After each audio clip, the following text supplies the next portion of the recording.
আসসালামু আলাইকুম বন্ধুরা, কেমন আছেন আপনারা? আপনাদের জন্য নতুন একটি ভিডিও নিয়ে চলে আসলাম আমি মাহিম। গতকালকে ভিডিওতে আমি দেখিয়েছিলাম নিউকেলপি নামের এই ওষুধটি, এটির গুণাবলী সম্পর্কে ধারণা দিয়েছিলাম। তো বন্ধুরা, আজকে আমি একটি নতুন পণ্য সম্পর্কে ধারণা দেব। এটির নাম হচ্ছে ওরিটক্স প্লাস, একটি একমি কোম্পানির পণ্য। এই যে আপনারা দেখতে পাচ্ছেন, এটি একটি 100 গ্রামের পণ্য। এটির দাম খুবই কম, 140 থেকে 45 টাকা। তো বন্ধুরা, চলেন শুরু করি। এই যে দেখতে পাচ্ছেন, এটি একটি 500 গ্রামের বোতল পট। এটির দাম 650 টাকা। তো এটার গুণাবলী সম্পর্কে আপনাদের ধারণা দেওয়ার চেষ্টা করি। চলেন শুরু করি। ওরিটক্স প্লাসভেট, এটির ব্যবহার ও উপকার।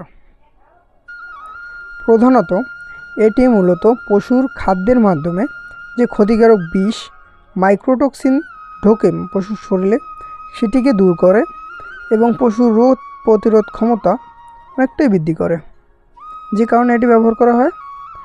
তো আপনাদেরকে আমি এর 4 থেকে 5টা উপকারিতা সম্পর্কে বলে দিচ্ছি। তো 1 নম্বর, টক্সিন দূর করে।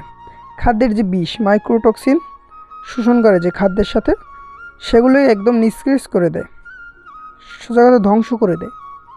2 নম্বরে, ইমিউনিটি বাড়ায় পশুর রোগ প্রতিরোধ ক্ষমতা উল্লেখযোগ্যভাবে অনেকটা বৃদ্ধি করে।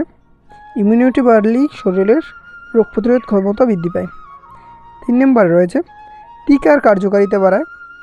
টিকা দেওয়ার পর এটি ব্যবহার করা হয়, যে আমরা সাধারণত পশুকে বা মুরগিকে যে ভ্যাকসিন দিয়ে থাকি, ভ্যাকসিনের পরে আমাদের এটি দেওয়া উচিত।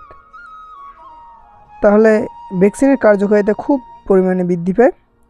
অ্যান্টিবডি তৈরি করে, এর কার্যকারিতা উন্নত করে, শরীরে অ্যান্টিবডি তৈরি করে এবং কার্যকারিতা খুবই ভালো হয়। 4 নম্বরে, উৎপাদন বাড়ায়। কী উৎপাদন বাড়ায়? মাংসের উৎপাদন বাড়ায়, যেমন মুরগির যে মাংস, পশুর যে মাংসের উৎপাদন বাড়ায়। লেয়ার মুরগি, আমরা ডিম খেয়ে থাকি, যে লেয়ার মুরগির ডিমের উৎপন্ন বাড়ায়। যে কোনো জিনিসের উৎপাদন ক্ষমতাকে এটাই বৃদ্ধি করে। এবং 5 নম্বর রয়েছে, এটি যে কোনো পশু বা পাখির স্বাস্থ্য ভালো রাখে, খুব পরিমাণে স্বাস্থ্য ভালো রাখে। আপনাদেরকে এই ওরিটক্স প্লাস ওষুধটির সম্পর্কে একটি সতর্কবাণী জানিয়ে দিচ্ছি যে এই ওষুধটি যে কোনো ভেটেরিনারি পশু বা পাখি বা মুরগিকে খাওয়ানোর পরে কমপক্ষে 5 থেকে 6 দিন ওই পশুর বা মুরগির মাংস খাওয়া থেকে বিরত থাকবেন।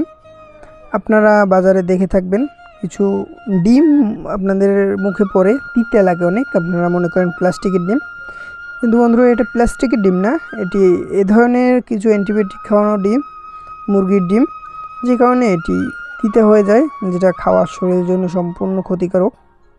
তো আপনারা এইটুকু খেয়াল রাখবেন, এই ধরনের কিছু খাবেন না, এগুলোকে অ্যাভয়েড করে চলার চেষ্টা করবেন। ওগুলো এই যে লেয়ার মুরগিকে খাওয়ানোর পরে যে ওই ডিমটা ত্যাগ করে, ওই ডিমগুলো তো তারা তো বুঝে না, তারা বাজারজাত করে, এবং আমরা বাজার থেকে এনে খাই, তো এই কারণে আমাদের এই মুখে দিতে লাগে। তো বন্ধুরা, ধন্যবাদ এতক্ষণ সাথে থাকার জন্য। আসসালামু আলাইকুম, ভালো থাকবেন।